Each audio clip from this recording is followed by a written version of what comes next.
Whoa! Before you do anything, I've got a few things you've got to do. Click the subscribe button. Why? So you're always notified on another video that'll be coming your way. And also, make sure to click the like button. It helps us out and it knows that you're liking my stuff. So I'll make more of it for you. And you've probably got a few links that are going to be in this blog post. And obviously, you can't click links on YouTube. So I want you to go to the link in the description. Click it and you'll go straight to the blog post or wherever I put resources there. Okay? So, we'll recap. Subscribe, like, link in description. Well then, that's enough of me. Enjoy your video. Bye! 5 must-have tips for any Bitcoin/crypto investor or trader.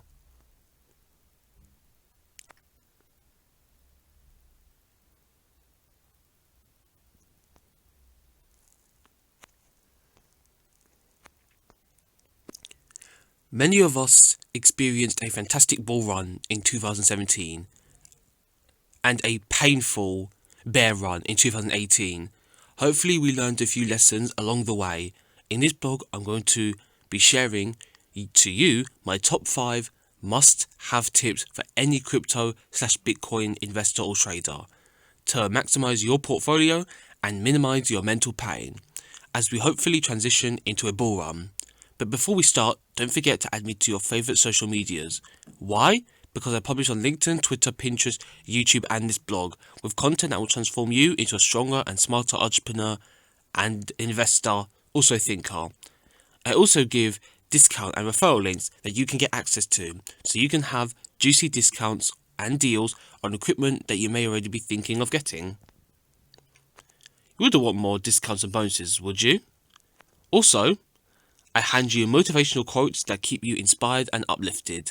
And lastly, it's so you never miss a blog post. You can do so on LinkedIn, YouTube, Pinterest, Twitter and my blog. So, let's get into the tips.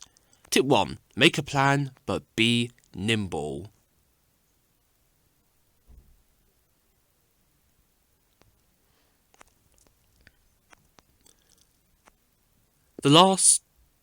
This one sounds like an oxymoron. How can you make a plan, but at the same time be nimble? Surely those are opposing forces. I haven't even been in this niche for very long, and yet I've seen many times in crypto where people are investing and the prices begin accelerating rapidly or falling rapidly. Their emotions take over. Instead of being logical and calm investors, they become emotional, irrational investors. That is pretty much the worst thing you can do in any market, especially a market where the prices move quickly. So, the best thing to do is to have an idea of what you want to do. It doesn't have to be a master plan, but you should make a strategy that shows when you want to get in and when you want to get out. If you don't have that plan, you're going to see the prices shoot up or shoot down and your emotions will take over. But at the same time, you want to be nimble. And what I mean by that is, as a crypto investor, I can hold my hands up and say, there are many occasions where I've got it wrong. I'm sure most people in crypto have experienced the same thing. The key is to not be so set in one plan that you can't adjust. Yes, it's good to have a plan, but when the plan isn't going well, you have to be able to reevaluate and take your ego away from the situation and be able to say, look, I was wrong, this is how I think it's best to move forwards, and then you're able to create a new plan. So, what I'm trying to say is that it is good to have a plan, but at the same time, you want to constantly reassess that plan and ask yourself, is it still working for me? If it isn't, throw it away, and your ego, and be willing to create a new one. Tip number 2, take profits.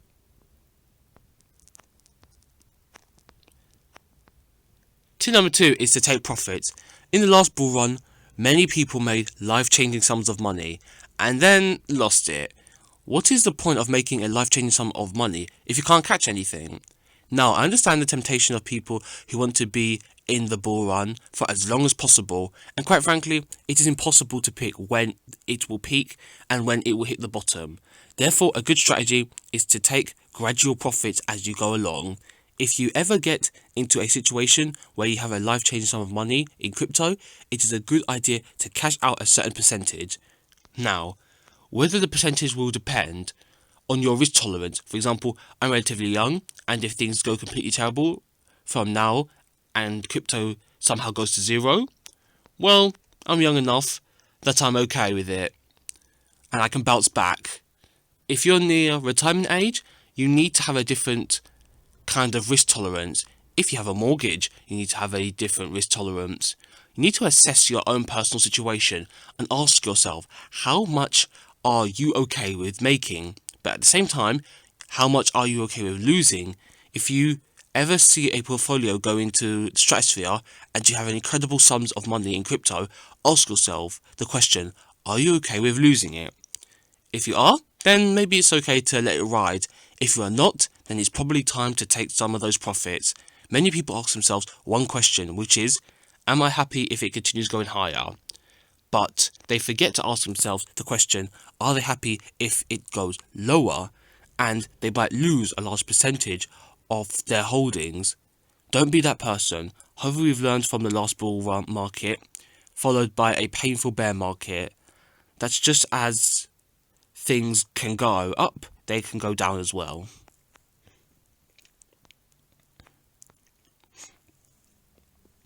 Tip number 3. Understand market dynamics.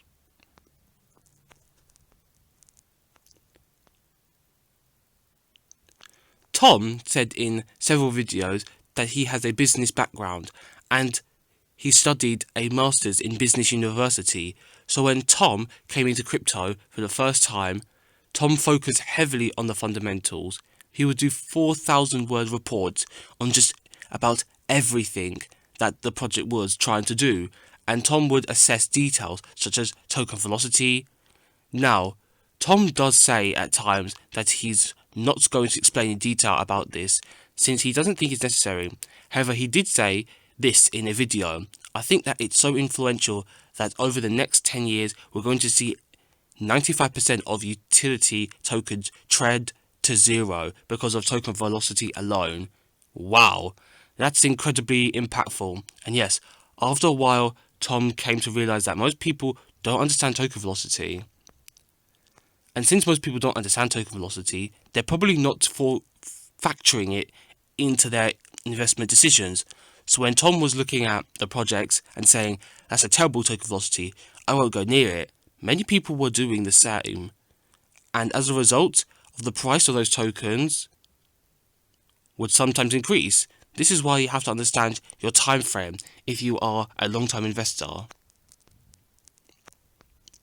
Fundamentals are king in the long term.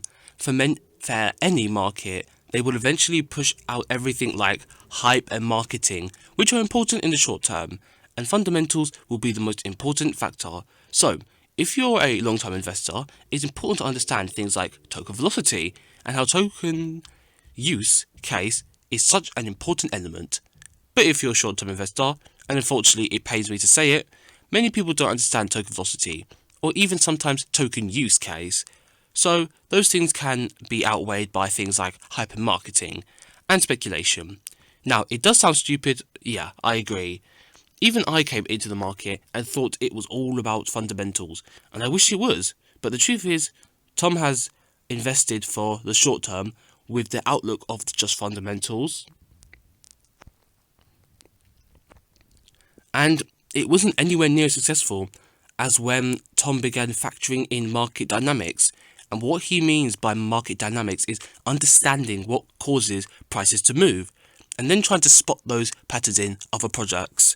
So for example, things like hype, marketing and speculation are so important that if you want to be a short-term investor, it is naive to overlook the importance of those. Try to understand how the market moves, not just how it should move, and you'll be able to understand short-term movements in this market far better as a result. Number 4. Save up, but don't overinvest.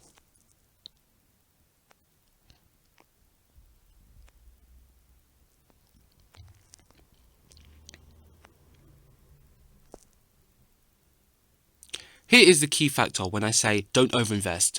No, I don't mean cut back on paying for good and healthy food because McDonald's is cheaper. I'm telling you to try and shrink the key fundamental things that you need to take care of your own life. I'm talking about small unnecessary purchases, for example a new TV. Let's be honest, you probably have a pretty good and well functioning TV right now, but you're telling yourself, yeah, but it could be better. But deep down, you know you don't really need a new one. Or maybe you're thinking of buying another or a bigger car, even though the car you have is still in great condition. These two things can be delayed or completely forgotten without any major consequence. However, if you need something in your life, that's a very different matter. You should not be delaying the things that are important to your fundamental living. But if something is a small unnecessary purchase, then it could be worth considering. I'm willing to give it up for a few years for the potential return of many more years. I also say don't overinvest because as often as crypto influencers tell people, don't invest more than you can afford to lose. I have spoken to many people in forums and they do just that. I beg them not to, and still some people take on too much risk in the market. I remember speaking to a guy on Reddit and he was talking about how he invested $5,697 in Bitcoin. He honestly thought that he was going to become rich, financially free, and started telling everyone he knew about how rich and successful he was going to be soon. The thing that made my eyes almost pop out of my head was how heavily leveraged this guy was. I honestly couldn't believe that some people had this type of crazy risk tolerance. But do you know what happened next? He didn't just lose a little bit of money. He lost every single penny. Believe me, I felt so bad for him, but I want you to take this information and learn from it so you will never have to deal with the heavy cloud of pain and shame that others have gone through. So Bitcoin could hit 50,000, but the guy on Reddit might not make any profits as a result. He was correct that Bitcoin was going to increase, but he mistimed it. Also, because he took on too much risk and wasn't able to see that risk through to the end, he was right about the long-term trend and yet wasn't able to benefit from it. I think there are many things you could be wrong about in this industry that can annoy you, but that might be the single biggest one. Could you imagine being right about this in the long term, but not being able to make any profit? Tip 5. Stay humble.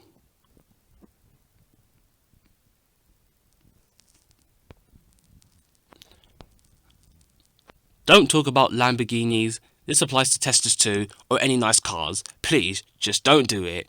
We know from the last bull run that it's very easy to get carried away, but we also know from the last bull run, followed by the bubble bursting, that if we are in another bubble type situation, we're probably going to have another 85% correction. So when it's very easy to get carried away, when something comes up and you think it will never stop, the truth is it's probably likely to correct a significant amount. Now, we are in this very early, so if you invest right now, I think it's likely the correction would probably bring us down to the level like we are right now, which means a huge potential profit on the way up. Yay! And if we can take some profit, we can maximize our portfolios, but we have to accept that we don't know when the bull market is going to end, and if it is a rapid bull market, a bubble-like situation, it's probably going to drop severely very shortly afterwards. What I recommend is number 1, don't talk about Lamborghinis and Teslas, because it just sounds douchey and no one outside of crypto likes it. And number 2, it's very easy to look at your portfolio on a daily basis and to get in your head that that's the new value. You might start a $5,000 and by the end of this bull market, you might have $50,000. And if you log on and you think $50,000 is a true value, it's very painful to watch it drop maybe 20% the following month when the bubble bursts. It's a good idea to think about what you started with and then to think about, as I say, your risk tolerance and the level of money that you are happy with. That's what it's all about. It's not about trying to buy Lamborghinis or trying to buy Teslas, and to be honest with you, there's so much more in crypto about changing the world, but I am approaching this conversation purely from an investing side of things. I go into other things about crypto and Bitcoin in other blog posts. However, in this one, I'm just talking about your portfolio at the moment. So be humble and remember this great quote that Warren Buffett gave. We simply attempt to be fearful when others are greedy and to be greedy when others are fearful. Warren Buffett. I believe that's the best advice anyone can give. If you enjoyed this blog and want to see more content just like this, hit the notification bell that is on this blog and don't forget to add me to your favourite social media. Why? Because I publish on LinkedIn, Twitter, Pinterest, YouTube and this blog with content that will transform you into a stronger and smarter entrepreneur, investor and thinker. I also give discount and referral links that you can get access to, so you can have juicy discounts and deals on equipment you may already be thinking of getting. You would want great discounts and bonuses, would you? Also, I hand you motivational quotes that keep you inspired and uplifted. And lastly, it's so you never miss a blog post. You can do so on LinkedIn, YouTube, Pinterest, Twitter and my blog. This has been Aventago, and once again, thank you for reading, and we will speak again soon. Bye for now. And remember, greatness is within. Bye everybody.